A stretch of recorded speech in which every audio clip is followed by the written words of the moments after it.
दोस्तों, मैं विनय दुबे मुंबई से। मोदी जी कल फिर आए थे, देश को संबोधित किया और वो दिव्य ज्ञान देके चले गए जो आज तक किसी भी भारतीय को पता नहीं था। क्या दिव्य ज्ञान देके गए? ये वाला। हम उस मौसम में भी प्रवेश कर रहे हैं जहां सर्दी, जुकाम, खांसी, बुखार, ये सारे न जाने क्या क्या होता है। धन्यवाद मोदी जी। हमें तो पता ही नहीं था जुलाई में बारिश होती है और बारिश के बाद सर्दियां चालू हो जाएंगी और इसी बीच में त्योहार भी आता है। हमें तो कल आपने बताया तब जाके पता चला और मुझे पूरी तरह से विश्वास है देश के 135 करोड़ 130 करोड़ आबादी को भी कल ही पता चला कि जुलाई में बारिशें होती हैं, उसके बाद सर्दियां शुरू होती हैं। आप लोग जिस तरह से देश चला रहे हैं और हर दिन एक नया नया मनोरंजन देश के सामने प्रस्तुत हो रहा है। भले टिकटॉक बैन हो गया है तो क्या हुआ, मोदी जी अभी भी हैं अपनी मन की बात कहने के लिए, तो कोई दिक्कत नहीं है। देश में एक प्रधानमंत्री के तौर पे आप भले ही असफल रहे हो, लेकिन देश की जनता को अपने मनोरंजन में बांधे रखने में आपसे ज्यादा सफल व्यक्ति इस देश में, इस धरती पर हो ही नहीं सकता है। चाहता हूं खास तौर पर के भारतीय जनता पार्टी के और उनके जो सोशल मीडिया के जो अंध भक्त हैं, उनके लिए तो इतनी बड़ी खुशखबरी है कि बेचारे आज पूरी रात वो सो नहीं पाएंगे खुशी के मारे। जिस बाबा रामदेव को ये अपने कंधों पे बिठा के पूरे विश्व का, ब्रह्मांड का चक्कर के दौरे पे ये अपना विजय जल्लोष मना रहे थे कि बाबा जी ने कोरोना की दवाई बना ली है, आज उसी बाबा जी ने अपना खड़ाऊ निकाल के, अपना जूता निकाल के इन्हीं अंध भक्तों के मुंह पे दे मारा है।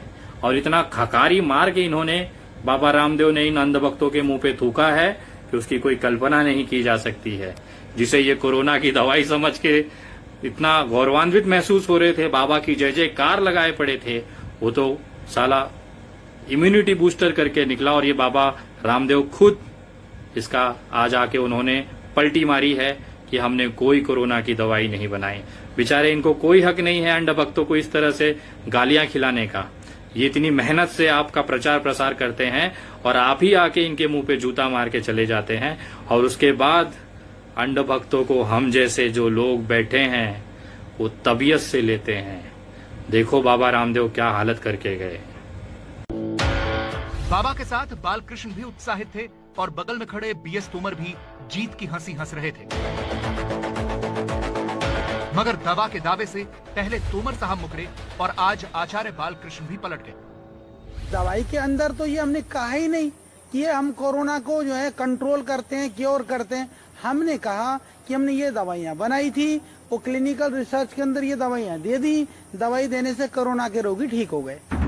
एक झूठ को छुपाने के लिए बालकृष्ण ने दूसरा झूठ बोल दिया। जरा सुनिए 23 जून को स्वामी रामदेव ने क्या कहा था।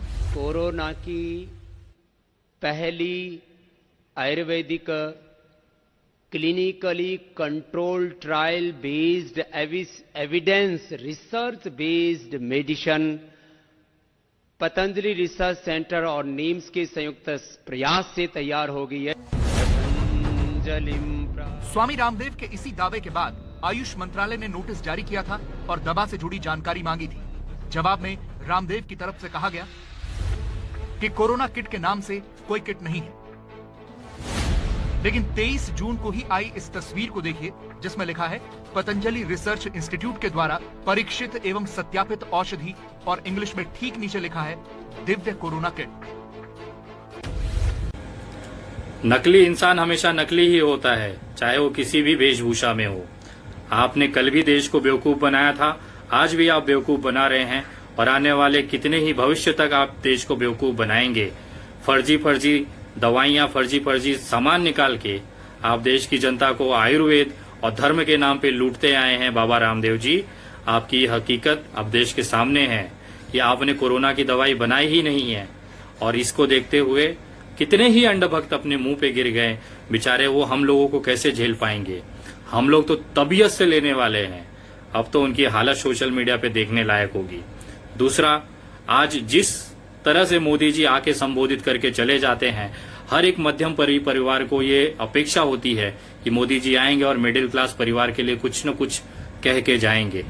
वो आते हैं 5 किलो चावल, 5 किलो गेहूं, 1 किलो चना दाल, 1 किलो दाल दे के चले जाते हैं, लेकिन वो भूल जाते हैं कि बच्चों की स्कूल की फीस के लिए स्कूल से प्रेशर है। वो भूल जाते हैं कि घर का भाड़ा देने के लिए मकान मालिक सर पे बैठा हुआ है। वो भूल जाते हैं कि राशन वाले का बिल बकाया चल रहा है। दोस्तों से, मित्रों से उधार लेके, परिवार के लोगों से उधार लेके, रिश्तेदारों से उधार लेके वो घर चला रहे हैं। उसके लिए कोई व्यवस्थाएं मोदी जी नहीं कर पाते हैं। यहाँ तक कि इस समय देश के अंदर डीजल पेट्रोल के भाव बढ़े हुए हैं। डीजल का भाव बढ़ने के कारण जो हमारी आर्थिक हालत है वो धीरे धीरे खराब होते जा रही है। सामानों की कीमत बढ़ने लगी है और इसका असर सीधे सीधे आम जनता पे पड़ेगा। और मैं आपको दावा कर सकता हूं कि जिस तरह से अंधभक्त अपने अंधभक्ति में लीन हैं, उनको कुछ नहीं दिखाई दे रहा है। अभी ये आग उनके घरों तक पहुंच गई है और उसी का असर ये हुआ है कि भारतीय जनता पार्टी के कार्यकर्ताओं ने रस्ते पे उतरकर भारतीय जनता पार्टी का डीजल और पेट्रोल के भाव को लेके विरोध प्रदर्शन नाचते गाते हुए किया है। ये एक तरह से उनकी आंखें खुली हैं कि वो अभी तक 2014 और 2019 में उन्होंने क्या गलती की है। देश के साथ इतना बड़ी उन्होंने धोखा दिया है जिसकी सजा भुगत रहे हैं। आज उनका परिवार भी भुगत रहा है।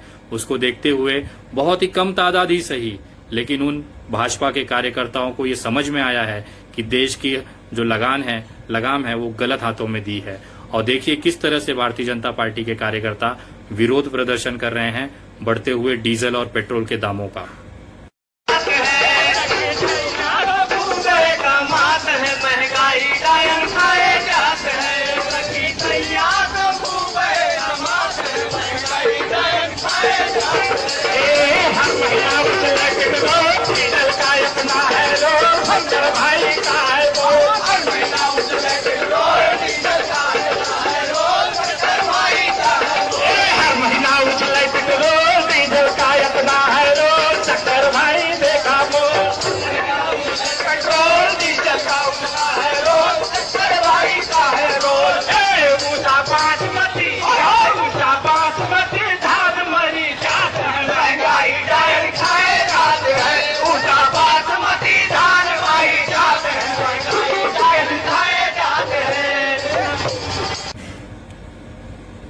काश यही हालत अब धीरे धीरे जैसे महंगाई और डीजल पेट्रोल के दाम बढ़ेंगे, आने वाले समय में रस्ते रस्ते इस तरह के लोग निकल के विरोध प्रदर्शन करेंगे।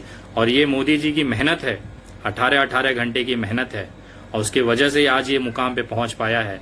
आपको अगर गुजरात की हालत बताऊं तो गुजरात में लोग रस्ते पे निकल के मोदी जी का जय जयकार कर रहे हैं। गुजरात मॉडल की इतनी धज्जियां उड़ाई जा रही हैं कि वो आप समझ नहीं सकते हैं। वहां के मुख्यमंत्री रूपानी जी का तो हालत इस कदर से है, न वो अपने कार्यालय से निकल पा रहे हैं न घरों से निकल पा रहे हैं। ये देखिए गुजरात मॉडल।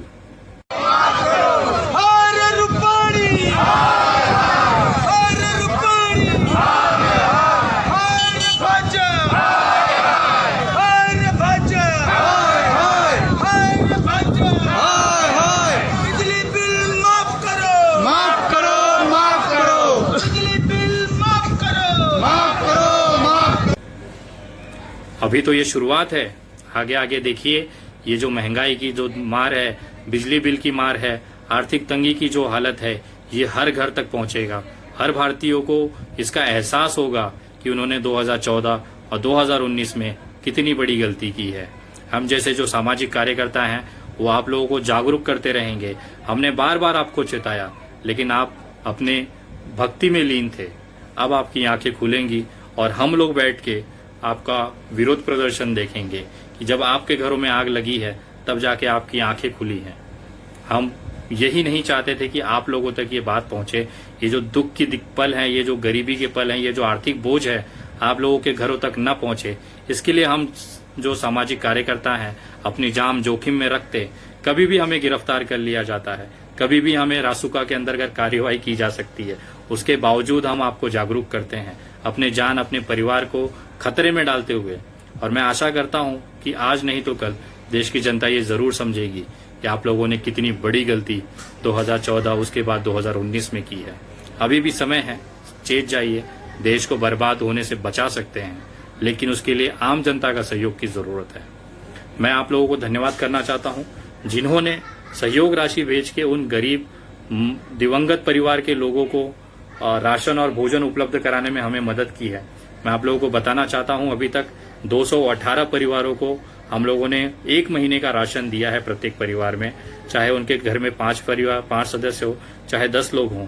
प्रति व्यक्ति के हिसाब से हम लोगों ने 218 परिवारों को और ये राशन पहुंचाया है, और उसके लिए आप लोग उन तमाम लोगों को मैं धन्यवाद करता हूं जिन्होंने इसमें सहयोग किया। अगर अभी भी आप इसमें मदद करना चाहते हैं तो आप हमारे पेटीएम, गूगल पे और फोन पे नंबर 9594394948 पर अपना अनुदान भेज सकते हैं। आपके भेजे गए एक एक रुपए से किसी जरूरतमंद परिवार को राशन और भोजन मिल सकता है। अगर आप यूपीआई ट्रांसफर करना चाहते हैं तो यही नंबर है 9594394948 UPI। आप इस पे भेज सकते हैं। मैं आप तमाम लोगों को धन्यवाद करता हूं और आशा करता हूं ये जानकारी आप सभी भारतीय तक पहुंचाएंगे, और इसी साथ में आगे भी इस तरह की चीजें लाते रहूंगा। आप लोगों का साथ और प्यार इसी तरह बना रहे। जय हिंद, जय महाराष्ट्र।